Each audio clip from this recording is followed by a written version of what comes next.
Salut et bienvenue dans ce nouveau récapitulatif de film intitulé Black and Blue. Au début, nous faisons la connaissance d'Alicia West, qui fait un jogging matinal. Des policiers croisent son chemin et tentent de l'arrêter de manière agressive, seulement pour découvrir qu'elle est une policière débutante. Quand ils réalisent qu'il s'agit d'une erreur d'identité, ils s'excusent et s'en vont, ce qui lui cause beaucoup de détresse.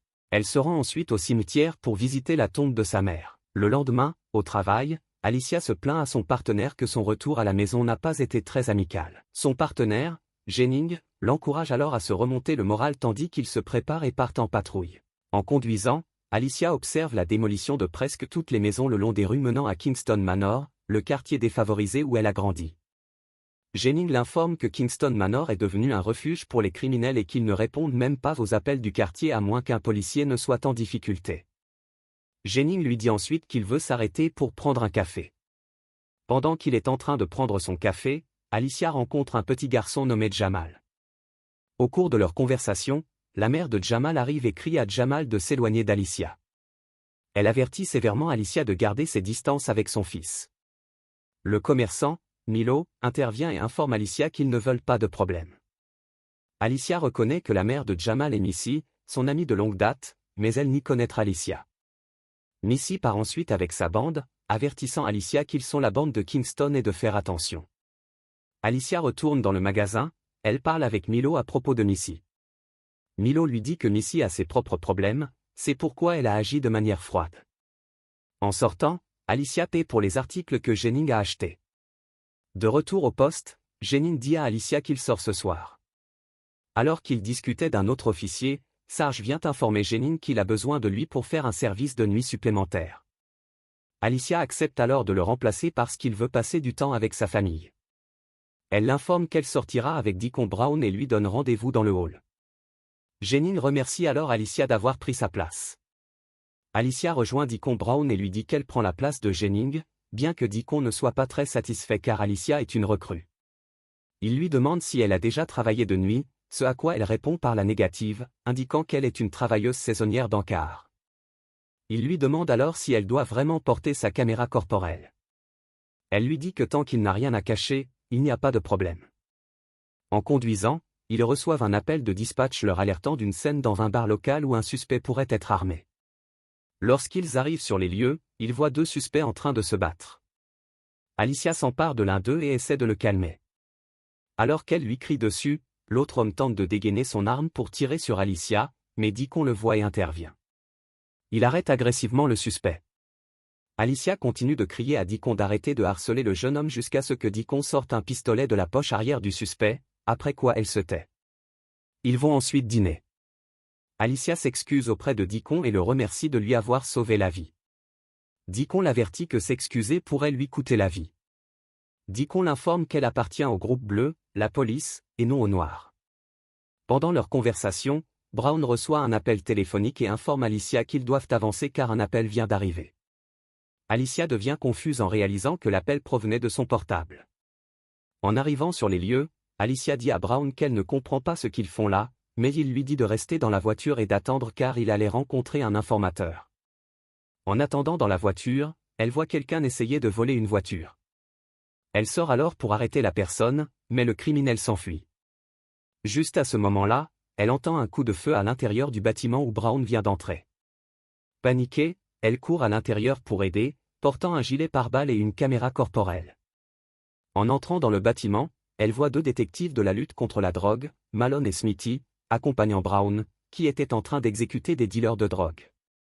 Ils remarquent qu'Alicia les regarde. Malone tente de lui expliquer la situation, mais Smithy, en voyant sa caméra corporelle, tire sur Alicia. Alicia tombe mais a la chance d'atterrir où elle se trouve. Malone devient frustré et dit à Smithy de chercher Alicia et la caméra corporelle. Malone blâme Brown d'avoir amené une recrue sur les lieux. Il dit à Brown qu'ils allaient faire passer la mort d'Alicia pour un raid de drogue. Il conseille à Brown d'aider Smithy dans sa recherche de sa partenaire. Pendant leur conversation, Smithy informe Malone qu'Alicia a disparu et qu'il ne peut pas la trouver, malgré ses blessures. Alicia essaie encore d'échapper à la centrale électrique. Elle appelle à l'aide, mais Malone interrompt l'appel en disant qu'il a tout sous contrôle et que la police ne devrait pas s'inquiéter. Alors qu'Alicia sort du bâtiment, Smithy la remarque et tire des coups de feu dans sa direction pendant que les autres la poursuivent.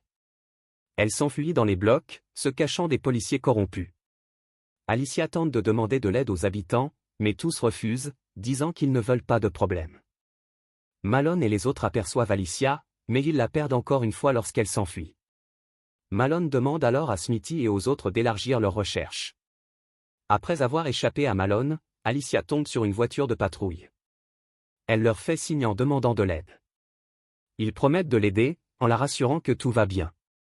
Cependant, elle réalise bientôt que les policiers faisaient également partie de l'équipe corrompue de Malone, ce qui l'amène à s'enfuir à nouveau. Ils la poursuivent, disant qu'ils ont juste besoin de la caméra corporelle, mais elle réussit à s'échapper jusqu'au magasin de Milo. À son arrivée au magasin de Milo, il remarque son état et lui ordonne de partir. Elle lui explique que les flics l'ont tirée dessus et sont à ses trousses et qu'elle avait besoin de faire un appel à son partenaire pour stopper le saignement, après quoi elle partirait. Elle appelle ensuite Jennings et lui parle de l'incident, expliquant qu'elle doit télécharger les images de la caméra corporelle au poste. Jennings lui dit alors qu'il va la retrouver dans 30 minutes. Juste après qu'elle a terminé sa conversation avec Jennings, un policier frappe à la porte, révélant que Milo a appelé la police. Milo s'excuse auprès d'elle, expliquant qu'il ne pouvait pas s'impliquer, puis s'empresse d'assister les policiers. Les policiers deviennent agressifs envers Milo, lui ordonnant de mettre sa tête sur le comptoir pendant qu'il le menotte. Alors que Milo lutte, l'officier de police demande à son partenaire qui est entré par l'arrière à la recherche d'Alicia de vérifier l'identité de Milo. Une fois qu'ils ont confirmé que Milo était propre, ils le laissent. Cependant, Milo refuse de leur dire pourquoi il avait réellement appelé, créant une histoire en raison de la façon dont il l'avait traité. Il le laisse seul, prétendant qu'il le surveille de près. Alicia remercie alors Milo de ne pas l'avoir vendu.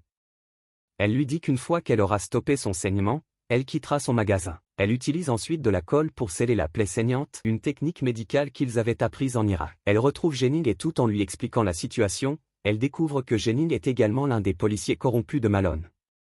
Elle le force alors à s'arrêter, le menotte et s'échappe. Elle se rend chez Milo et lui dit qu'elle a besoin d'un endroit où rester jusqu'à la nuit.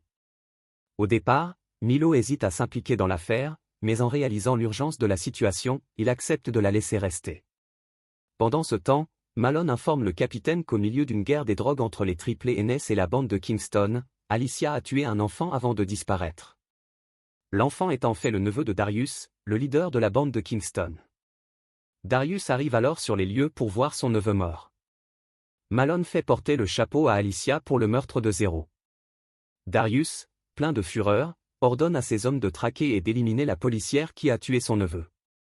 Jennings dit à Malone qu'Alicia connaissait un type du magasin et que cela pourrait être probablement la seule personne à qui elle s'est enfuie pour demander de l'aide. Il se dirige donc vers le magasin pour examiner les séquences des caméras. Il découvre qu'Alicia est effectivement venue chez Milo pour demander de l'aide. Pendant ce temps, la bande de Kingston a déjà mis une prime sur la tête d'Alicia pour le meurtre de Zero. Jamal, voyant cela, va à la rencontre d'Alicia dans l'appartement de Milo. Il lui pointe un pistolet sur la tête, mais Milo intervient. Jamal lui montre alors l'affiche qui circule, indiquant qu'Alicia a tué le neveu de Darius. Pendant qu'ils discutent, Malone et Smitty s'approchent de l'appartement de Milo, mais ils parviennent à s'échapper. Ils se battent avec la bande de Darius dans le quartier, mais Milo subit une blessure par balle à la jambe. Il dit à Alicia de rencontrer un pasteur en qui il avait confiance et qu'elle ne devait pas s'inquiéter pour lui. Darius le capture alors qu'il sort. Darius l'emmène dans sa cour et le torture en lui demandant où se trouve Alicia, mais il refuse de donner des réponses, disant qu'Alicia était une personne décente et qu'elle n'avait pas tué Zero.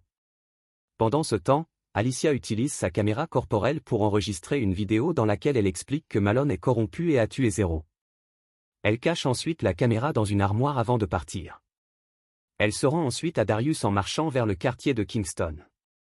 Alors que Darius s'apprête à la tuer, elle lui explique que c'est Malone qui a tué Zero et qu'elle a tout enregistré sur sa caméra corporelle, c'est pourquoi Malone la poursuivait. Darius demande alors à son fils, Ted, de pirater la caméra corporelle. Au début, le cryptage l'empêche d'y accéder, mais après plusieurs essais, il réussit. Darius, réalisant cela, se sent dévasté et décide de libérer Milo. Cependant, la police fait une descente dans l'appartement et Malone tue Darius lors d'une violente fusillade, tandis qu'Alicia et Milo parviennent à s'échapper. Smitty tue ensuite Brown à la suite de leur précédente dispute sur qui était responsable de l'évasion d'Alicia. Après qu'un policier ait capturé Alicia et Milo, Smitty les retrouve. Smitty tue le policier puis attaque les deux. Dans une lutte, Alicia parvient à tuer Smitty. Milo l'avertit alors que toute la police se concentre sur elle, rendant impossible son évasion. Il lui demande de remettre la caméra corporelle afin qu'il puisse la télécharger au poste.